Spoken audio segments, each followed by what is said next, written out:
2022 වර්ෂය සඳහා ඉදිරිපත් කෙරෙන අයවැය මේ දිනවල පාර්ලිමේන්තුවේ සාකච්ඡා කරමින් පවතිනවා. මේ අයවැය සම්බන්ධව දැන් මේ අයවැය එක්වරක් ප්‍රකාශයටපත් කරලා වැඩි ඡන්ද 60කට වඩා 90ක් විතර මම හිතන්නේ සම්මත වෙලා තියෙන්නේ. වැඩි ඡන්දයෙන් සම්මත වෙලා තියෙන්නේ. ඉතින් මේ අයවැය පාර්ලිමේන්තුවේ 3/2ක බහුතරයක් තියෙන ආණ්ඩුවක් විසින් ඉදිරිපත් කරන මේ අයවැය පාර්ලිමේන්තුවේදී සම්මත වෙනවා. හැබැයි මේක ජනතාවගේ හදවතේ සම්මත කරන්න පුළුවන් කමක් ලැබෙන්නේ නැහැ. ඒකට හේතුව මේක ජනතාවාදී අයවැයක් නෙවෙයි. මේ අයවැය ඕනම රටක අයවැය කියලා කියන්නේ වර්ෂයක් පුරා ඉපැයීම් ඉදිරි වර්ෂයේ ජනතාවගේ සුබ සාධනය සඳහා වෙන් වෙන්නේ කොහොමද කියන එක තමයි රටක අයවැය කියන එකෙන් ඉදිරිපත් වෙන්නේ. හැබැයි මේ වෙනකොට මේ ප්‍රකාශයටපත් වෙලා තියෙන අයවැයේ ජනතාව කෙරෙහි වෙච්ච 2022 වර්ෂයට ශ්‍රී ලංකා රජය තුල ජීවත් වෙන ජනතාවට කිසිදු බලාපොරොත්තුවක් දීලා නැති අයවැයක් හැටියට තමයි අපි මේ අයවැය හඳුන්වන්නේ. විශේෂයෙන්ම ලංකාවේ මේ පසුගිය මාස දෙක තුනත් එක්ක මේ වන විට දිනෙන් දින ඉහළ යමින් තිබෙන බඩු මිල, අත්‍යවශ්‍ය භාණ්ඩවල හිගය, ඩොලර් හිගය සහ පැහැදිලිවම කියන්න ඕනේ මේ වෙලාවේ අත්‍යවශ්‍ය ඖෂධ හිගය ආදී කාරණා ඔක්කොම ගත්තම මේවාට විසඳුම් මේ අයවැය තුල නැහැ. මිනිසුන්ගේ දෛනික ආදායම් වර්ධනය කර ගැනීමේ වැඩපිළිවෙලක් මේ අයවැය තුල නැහැ. ඒ විතරක් නෙමෙයි රජයක් හැටියට ගත්තම ආණ්ඩුවක වගකීම තමයි ඒ රාජ්‍ය තුල ජීවත් වෙන සියලුම පුරවැසියන්ගේ ජීවත් වීමේ අයිතිය, මිලදී ගැනීමේ හැකියාව, ඒ වගේම ජීවන මට්ටම උසස් කිරීම සඳහා කටයුතු කිරීම ආණ්ඩුවක වගකීම වෙනවා. මේ ආණ්ඩුව මේ වන විට ඒ සියලු වගකීම් වලින් බැහැර වෙලා විවිධ ක්ෂේත්‍ර වලින් ඊ타ත්ම සොච්චමක් හැටියට උපයා ගන්න අපගේ මේ ජාතික ආදායම තනි පවුලක වියදම සඳහා වෙන් කරගන්න එක තමයි මේ අයවැය කියලා සම්මත කරගෙන තිබෙන්නේ. රටේම මිනිස්සු දුක් විඳලා උපයන ධනය තනි පවුලක පරිභෝජනය සඳහා පාවිච්චි කරන එකට තමයි මේ ශ්‍රී ලංකා ප්‍රජාතාන්ත්‍රික සමාජවාදී ජනරජයේ අයවැය කියලා කියන්නේ. ඒ නිසා අපි ඒකට දැඩි ලෙස විරෝධය ප්‍රකාශ කරනවා. මේක මේ රටේ ජනතාව සියලු දෙනාටම සාධාරණව ජීවත් වීමේ අයිතිය ලැබෙන අයවැයක් විය යුතුව තිබුණා. නමුත් ඒක එහෙම වෙලා නැහැ. අපි උදාහරණයක් හැටියට කියනවා නම් අපි දන්නවා මේ ඊයේ පෙරේදා දිනේ වෙන විට පාන් පිටි කිලෝ එකක මිල රුපියල් 17කින් ඉහළ ගිහිලා තියෙනවා. පාන් ගෙඩියක් රුපියල් 10කින් ඉහළ ගිහිලා තියෙනවා. සියලුම බේකරි නිෂ්පාදනවල මිල ඉහළ ගිහිලා තිබෙනවා. වතුකම්කරුවන්ගේ ජීවිතයට කොයිතරම් ලොකු තර්ජනයක් එකෙන් එල්ල වෙලා තිබෙනවද කියන එක අපේ ක්‍රිෂ්ණා සහෝදරිය විසින් පැහැදිලි කළා. ඒ වගේමයි අපි දන්නවා නාගරික ප්‍රජාවට ඒ වගේම පාසල් දරුවන්ගේ පටන් මේ හැමෝටම මේ බේකරි නිෂ්පාදන කියන එකේ මේකේ විශාල බලපෑමක් තිබෙනවා ලංකාවේ මේ පාන් පිටි මිල ඉහළ යාම කියන එක. පාන් පිටි වලට විතරක් නෙමෙයි මේ දේශ දෙලා තියෙන්නේ. කිරි පිටි අත්‍යවශ්‍ය ආහාර ද්‍රව්‍ය සියල්ලකම මිල එළවලු 250ක ග්‍රෑම් 250ක මිල රුපියල් 100ට අඩුවෙන් කිසිදු එළවලුවක් නැහැ. බොංචි 250ක් රුපියල් 120ත් 150ත් අතර වෙනවා. කිලෝ එකක් රුපියල් 600කට ආසන්න මිලකට යන්නේ. කැරට්, බොංචි, ගෝවා ආදී සියලුම එළවලු රුපියල් 100ක් නැතුව එළවලුවක් මිලදී ගන්න බෑ ග්‍රෑම් 250. කොහොමද මේ රටේ ජනතාව ජීවත් වෙන්නේ? දෛනික ආදායම රුපියල් 1000ක්වත් උපයන්නේ නැති ජනතාවක් මේ රටේ ඉන්නවා. විශේෂයෙන්ම ඇඟලුම් ක්ෂේත්‍රය කතා කරද්දී ඇඟලුම් ක්ෂේත්‍රයේ මෑන් පවර් ක්‍රමයට වැඩ කරන කෙනෙකුගේ දෛනික ආදායම රුපියල් 900ත් 1200ත් අතර ප්‍රමාණයක තියෙන්නේ. ඔවුන් දින 100ම වැඩ කරත් ඔවුන්ට මාසයක් ජීවත් වෙන්න පුළුවන් කමක් නැහැ. ස්ථිර සේවිකාවකගේ වැටුප ආසන්නෙන් රුපියල් 25000කට ඉතාමත්ම සියලු උපයා ගැනීම සියලු දීමනා සහිත රුපියල් 25000ක වැටුපකට යන්න පුළුවන්. ඒ වැටුප කියන එක කිසිසේත්ම මාසයක් ජීවත් වෙන්න ප්‍රමාණවත් නැහැ. ආණ්ඩුවේම ජනහා සංඛ්‍යාලේඛන දෙපාර්තමේන්තුව කියන විදියට 4 දෙනෙකුගෙන් යුතු පවුලකට ජීවත් වීම සඳහා 75601ක ආදායමක් පවුලකට තියෙන්න ඕනේ. 75601ක ආදායමක් තියෙන්න ඕන කියලා ජනහා සංඛ්‍යාලේඛන දෙපාර්තමේන්තුව කියනවා. හැබැයි ඒකෙන් රුපියල් 25000ක් ඉපැයුමක් තියෙන ඇඟලුම් කම්මල් සේවිකාවකගේ ජීවිතය ගත කරගන්නේ කොහොමද? ඔවුන්ගේ පවුල් නඩත්තු කරන්නේ කොහොමද? දරුවන්ට උගන්වන්නේ කොහොමද? පෝෂණය රැකගන්නේ කොහොමද? මේ තත්ත්වෙම තමයි වතුකම් කරුවන්ට තියෙන්නේ. අපි දන්නවා රුපියල් 1000ක් දෙනවා කියලා පොරොන්දු වෙච්ච ආණ්ඩුව 2015 ඉඳන් මේ රැවටීම තියෙන්නේ. රුපියල් 1000ක් දෙනවා කියලා කිලෝ 20ක් දළු නෙලන්න ඕනේ රුපියල් 1000ක වැටුප ලබා ගන්න. සියලු වතුවල තත්වය පහළට වැටිලා පොහොර නැතිකම පොහොර හිගය නිසා දළුවස් වැන්න අඩු වෙලා වතු සමාගම් සියල්ලම අතහැර දමා ඇති තත්වයක ඒ වතුවල තේ දළුලන්නේ නැති තත්වයක් යටතේ කිලෝ 20ක් නෙලන්නේ කොහොමද කියන එක අපි ප්‍රශ්න කරනවා. ඉතින් ඒක නිසා මේ වගේ ප්‍රායෝගික නොවන විසඳුම් වලින් ජනතාවගේ ජීවිතයට ඉදිරියක් ලබා ගන්න බෑ. අපි මේ අයවැය විශ්ලේෂණය කරලා බලද්දී මුලින්ම කියන්න ඕනේ මේ 2022 අයවැයේදී අපි දන්නවා ආරක්ෂක වියදම් සඳහා විශාල වියදමක් වෙන් කරගෙන තියෙන බව අපි දන්නවා. විශාල මුදල් ප්‍රමාණයක් වෙන් කරගෙන තිබෙනවා. ඒකෙනුත් මම උට්ටා ගත්තා ජනාධිපතිවරයාගේ කාර්යාල නඩත්තු කිරීම සඳහා විතරක් ජනාධිපතිවරයාගේ කාර්යාලය නඩත්තු කිරීම සඳහා විතරක් මිලියන 409ක මුදලක් වෙන් කරලා තිබෙනවා. අග්‍රාමාත්‍යවරයාගේ කාර්යාලය නඩත්තු කිරීම සඳහා පමණක් මිලියන 941ක් වෙන් කරලා තිබෙනවා. මේක සමස්තයක් හැටියට ගත්තම ජනාධිපතිවරයාගේ කාර්යාලය හා අග්‍රාමාත්‍යවරයාගේ කාර්යාල නඩත්තුව සඳහා විතරයි. එහෙම තිබියදී අපි දන්නවා රටේ 52ක් ඉන්නේ කාන්තාවෝ. ඒ වගේම රටේ ජනගහනයෙන් 3න් 1ක් දරුවන්. මෙහෙම තියෙද්දී දරුවන් හා කාන්තාවන් සඳහා වෙන් කරලා තියෙන ඒ ගිය වසරේ මිලියන 200ක් වෙන් කරලා තිබුණා. ඒ මිලියන 200නොත් කාන්තා අයිතීන් සුරැකීමට හා කාන්තාවන්ගේ ආරක්ෂාව තහවුරු වන පරිදි තිරසර ක්‍රමවේදයන් සැකසීම කියන උපශීර්ෂය යටතේ මිලියන 200ක් වෙන් කරලා තිබුණා ගියවර මෙවර ඒක මිලියන 100කින් අඩු කරලා තිබෙනවා. ජනාධිපතිවරයාගේ කාර්යාලයට අග්‍රාමාත්‍යවරයාගේ කාර්යාලයට මිලියන 400ක් 900ක් වෙන් කරද්දී රටේ සමස්ත දරුවන් හා කාන්තාවන් සඳහා වෙන් කරලා තිබුණු මිලියන 200නොත් තව මිලියන 100ක් කපා හැරලා තියෙනවා කියන එක තමයි අපිට මේ වෙලාවේ කියන්න තියෙන්නේ. ඉතින් ඒක නිසා ජාතික ආරක්ෂාව කියලා කියන්නේ එක පවුලක ආරක්ෂාව නෙමෙයි. මේකේ රටේ සමස්ත පුරවැසියාගේම ආරක්ෂාව කියන එක තහවුරු වෙන්න ඕනේ. මේ පසුගිය මාස දෙකක කාල සීමාව තුළ විතරක් ලංකාවේ කාන්තාවන් 1500කට ආසන්න පිරිසක් අතුරුදහන් වෙලා තිබෙනවා. පැමිණිලි ළමා හා කාන්තා කාර්යාංශය සඳහා පැමිණිලි. දැන් මේක කාන්තා හිංසනය වැඩි වෙද්දී අයවැයෙන් මුදල් කපා හරි මේ තියෙන්නේ මේ රටේ කාන්තාවන්ට හා දරුවන්ට මේ රටේ තිබෙන සැලකිල්ලේ ප්‍රමාණය. ඉතින් මේ අයවැය කවුරුන් සඳහාද? අයවැය කවුරු වෙනුවටද? එතන දිනෙන් දින වැඩි වෙන මේ කාන්තා හිංසන හා පැමිණිලි සියල්ලත් එක්ක ගත්තම දරුවන්ගේ හා කාන්තාවන්ගේ ආරක්ෂාව තහවුරු කරන්න බැරි ආණ්ඩුවක් ජාතික ආරක්ෂාව සඳහා මුදල් ස්පෙන්ඩ් කර ගැනීම කියන එක තනිකර විහිළුවක් හැටියට තමයි අපි දකින්නේ. ඉතින් ඒ වගේමයි මේ අවස්ථාවේ කියන්න ඕනේ මේ කාන්තා කටයුතු අමාත්‍යාංශය දැන් අපි දන්නවා වනිතා කටයුතු අමාත්‍යාංශයක් කියලා වෙනම කැබිනට් අමාත්‍ය ධූරයක් නැති වුණත් ඒ රාජ්‍ය අමාත්‍යාංශය සඳහා වෙන් කරලා තියෙන මුදල් කාන්තාවන් හා දරුවන්ගේ අභිවෘද්ධිය සඳහා 100%ක් වෙන් වෙන්නේ නැහැ. ඒ සියල්ල අතරේම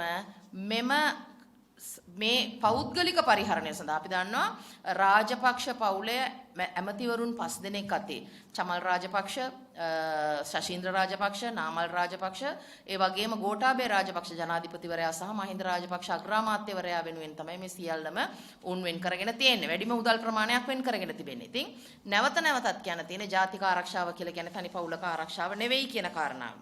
එහෙම ඒ අතරෙම අපි දන්නවා මේ රටේ දළදේශීය නිෂ්පාදිතයන් 8.9ක් අතර ප්‍රමාණයක් උපයා දෙන විදේශගත ශ්‍රමිකයන් මේ වෙනකොට ලංකාවේ මිලියන 1.6ක විතර විදේශගත ශ්‍රමිකයන් ප්‍රමාණයක් ඉන්නවා. මේ මිලියන 1.6න් විදේශගත ශ්‍රමිකයන්ගේ කාන්තාවන් ප්‍රමාණය 38ක් විතර. මේ මිලියන 1.6න් 38ක්ම කාන්තාවෝ. මේ කාන්තාවන් විසින් උපයා දෙන ධනය ඇඟලුම් ශාස්ත්‍රවල විදේශගත ශ්‍රමිකයන් හැටියට වතුකම් කරුවන් හැටියට කාන්තාවන්ගේ ශ්‍රමය මත දුවන ආණ්ඩුවක් තමයි කාන්තාවන්ගේ ශ්‍රමය මත උපයන ආදායමෙන් දුවන රාජ්‍යයක් හැටියට තමයි අපි මේ ශ්‍රී ලංකා රාජ්‍ය දකින්නේ.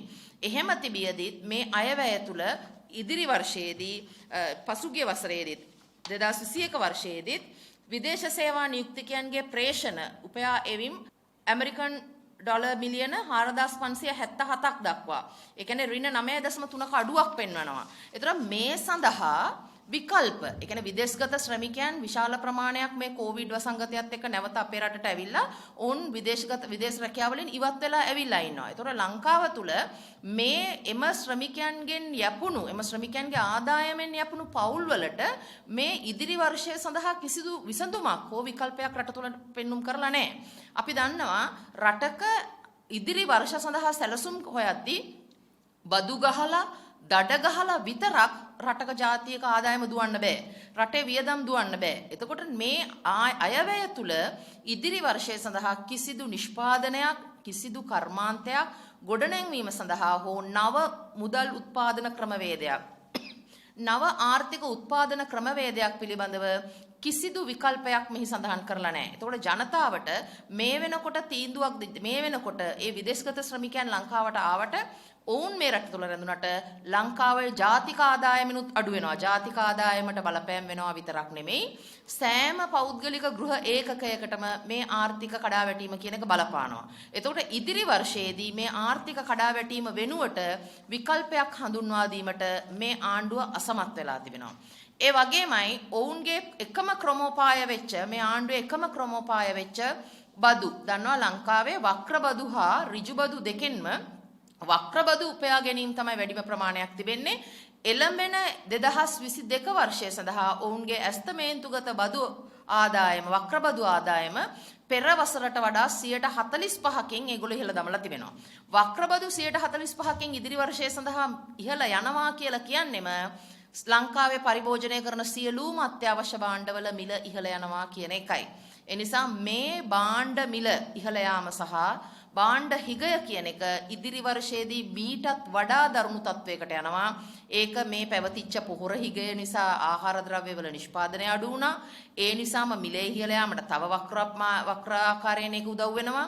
මේ ආණ්ඩුවේ ක්‍රමෝපායන් හැටියට වක්‍රබදු උපයා ගැනීම සඳහාත් බඩු මිල ඉහළ දමනවා. ඒ නිසා ඉදිරි වර්ෂය මේ රටේ ජනතාව කබලෙන් ලිපට වැටෙන වර්ෂයක් බවට පත් වෙනවා. එහෙම තිබියදී ඒ වගේමයි අපි මේ සියලු තත්වයන් තියෙද්දී අපි දන්නවා ලංකාවේ පහුගිය මේ මෑත දින කීපයක තිස්සේ ගෑස් සිලින්ඩර පුපුරා යාම ගැන දිගින් දිගටම කතා වෙනවා. ගෑස් සිලින්ඩර් පුපුරා යාම සම්බන්ධව.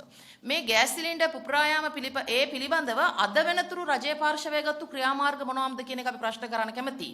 රටේ ජාතික ආරක්ෂාව කියන එක මේ වනි තත්වයක් විශේෂයෙන්ම කර්මාන්ත ශාලාවක නිෂ්පාදනය කරලා කර්මාන්ත ශාලාවකින් බෙදා හැරලා රට පුරා බෙදා හරින මෙම ගෑස් සිලින්ඩර් වල ප්‍රමිතියේ යම් කිසි දෝෂයක් තිබෙනවාද අන්තර්ගතයේ යම් කිසි දෝෂයක් තිබෙනවාද මේ පිපුරායම් වලට හේතු මොනවාද කියලා අද වෙනතුරු කිසිදු විභාගයක් කිසිදු පරීක්ෂණයක් ආරම්භ කිරීමට රජයේ පාර්ශවය අපොහොසත් වෙලා තිබෙනවා. සමහර විට මේක තවත් කොමිස් කුට්ටියක් සඳහා මේ ගෑස් සමාගම් අතර පවත්වා ගන්නා ලද රජයේ හොර ගනුදෙනුවක් බව අපි විශ්වාස කරනවා. ඉතින් ඒක නිසා ඒ වගේමයි අන්තිමට විකල්පයක් දෙන්න අසමත් වෙච්ච මේ ආණ්ඩුවේම නියෝජිතවරියන් සහ නියෝජිතවරුන් යොදවලා කියනවා මේ රටේ ආදායම් ඩොලර් උපයා ගන්න නම් කන්සා වගා කරන්න ඕනේ. ඒ වගේම මේ රටේ ගණිකා වෘත්තිය නීතිගත කරන්න ඕනේ කියන කතන්දර මේ කාලේ වෙනකොට ඇහෙනවා.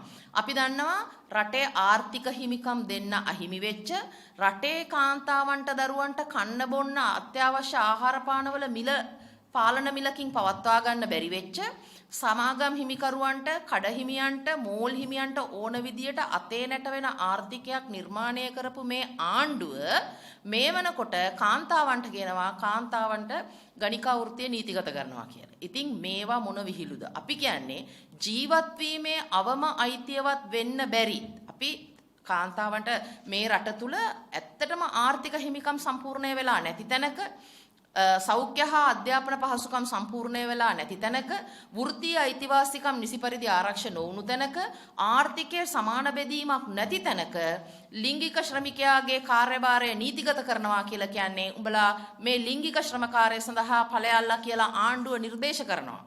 ඒක හරියට ජීවත් වෙන්න බලාපොරොත්තුවක් දෙන්න බැරි රාජ්‍යක මරණය නීතිගත කරනවා වගේ වැඩක්. ඒක නිසා මිනිසාගේ අයිතිය තමාගේ වෘත්තීය අයිතිය කියන එක තීරණය කරන්න ඕන වෘත්තීය අභිමානයත් එක්ක. ඒක නිසා මේ වෘත්තීය අභිමානය ආරක්ෂා කරගැනීමේ හැකියාව හැම කාන්තාවකටම තිබෙනවා. ඒ නිසා අභිමානවත් වෘත්තියක අභිමානවත් සේවයක තමාගේ ශ්‍රමය අධ්‍යාපනය දැනුම කුසලතා වටින තැනකට ආයෝජනය කරන්න පුළුවන් විදිහේ රටක ආර්ථික පසුබිමක් සකස් කරන්න ඕන. ඉන් අනතුරුව තමයි අපි තීරණය කරන්නේ පුද්ගලයා තමයි තීරණය කරන්නේ තමා තෝරා ගන්න රැකියාව කුමක්ද කියලා. ඒ වගේ නමුත් මේ වගේ වෙලාවක මේ තියෙන්නේ ඒ සියලු තත්වයන් සපයන්නට අසමහත් වෙච්ච අපොහොසත් වෙච්ච ආණ්ඩුව මේ රටේ කාන්තාවන්ට විකල්පයක් හැටියට පෙන්눔 කරනවා ගණිකා වෘත්තිය කරන්න කියන එක. නීතිගත කළ යුතුයි කියන එක. ඒ වගේම තමයි රටේ ආර්ථික මර්මස්ථාන දේශීය සම්පත් විකුණා දාපු ආණ්ඩුව මේ රටේ තිබෙන පාරම්පරික නිෂ්පාදන කඩා බිඳ දාපු ආණ්ඩුව කෘෂි කර්මාන්තය වලපල්ලට යවපු ආණ්ඩුව මේ වෙනකොට කියනවා කංසවගාව නීතිගත කරමින් කංසවගාව අපේ රටේ ආරම්භ කළ යුතුයි කියලා ඩොලර් උත්පාදනය කරගත හැකියි කියලා. ඒක නිසා මේක මේ වැඩබැරි දාසගේ ආණ්ඩුවට විකල්ප නැති වෙනකොට හඳුන්වා දෙන විකල්පයන්. මේවා ප්‍රායෝගික තත්ත්වයන් නෙමෙයි.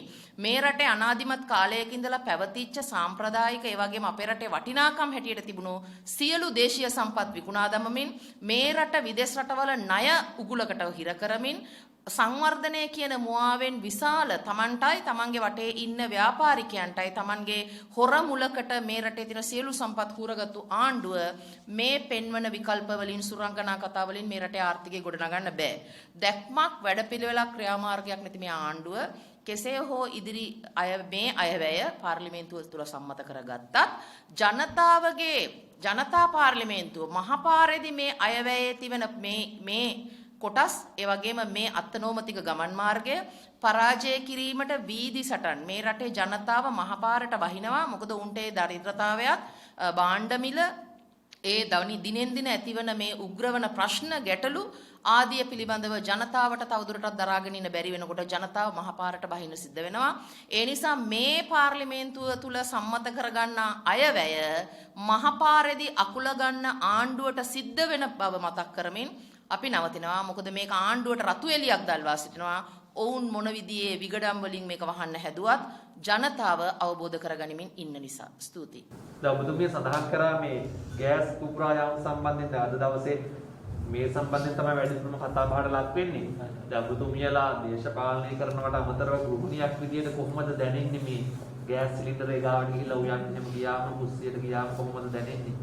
ඇත්තටම මේකේ තියෙන බරපතලම తত্ত্বය දැන් මරබිය හොඳින්ම දැනෙන තත්වයකට සෑම ගෘහණියක්ම පත් වෙලා තියෙනවා. ඒ වගේම මේක කියන්න ඕනේ 2019 වසරේ රටේ පුපුරා ගියපු බෝම්බ වලට බයෙන් ගෙනාපු ආණ්ඩුව හැම ගෙදරකම බෝම්බයක් පුපුරන තත්වයට දැන් මේ රටපත් කරලා තියෙනවා කියන එක තමයි කියන්න තියෙන්නේ. හැම ගෙදරම කොයි වෙලේ බෝම්බයක් පුපුරා යාවිද කියන බියෙන් තමයි සෑම ගෘහණියක්ම ඉන්නේ. විශේෂයෙන්ම පුංචි දරුවන්ව ගෙදර තියලා යන්න රැකියාවට යන කාන්තාවට මේ නිදහසේ තමන්ගේ රැකියාවට ගිහිල්ලා ගෙදර එන්න පරාණ බයකින් තමයි ජීවත් වෙලා දෙන්නේ. ඉස්සර මිනිස්සු පාරට වැස්සේ කොයි වෙලේ මහපාරේ බෝම්බයක් පුපුරයිද කියලා. දැන් හැමතිස්සෙම ඉන්නේ ගෙදර කොයි වෙලේ ගෑස් සිලින්ඩරේ පුපුරයිද කියලා. ඉතින් ඒක නිසා මේ తত্ত্বය ඇත්තටම සිද්ධ වෙන්නේ මොකද්ද කියන එක හොයා බලලා කඩිනම් විසඳුමක් දීමේ වගකීම ආණ්ඩුවට තිබෙනවා. The News Reporter වාරණයෙන් තොර අපක්ෂපාතී වාර්තාකරණය